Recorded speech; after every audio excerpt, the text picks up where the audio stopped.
Welcome!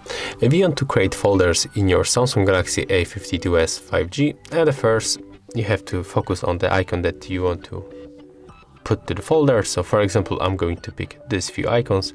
So click, hold, and then drag this icon for another one, just like that.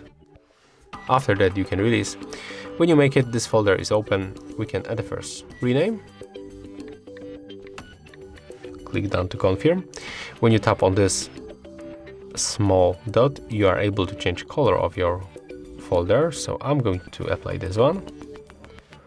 And also, when you click X, you are able to tap on the plus, where you are able to quickly add other apps. So let's add here only games, like that. Click down if you select, and there it is. Right now this folder is here on the screen.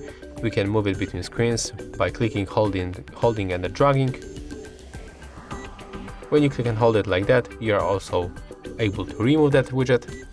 And as you can see, that folder, as you can see, icons disappear from the home screen. So we'll find them in this app drawer menu right here. If you want to put them back, just click, hold, and you can easily able to put them back. So if you will find this video helpful, remember to leave a like, comment and subscribe.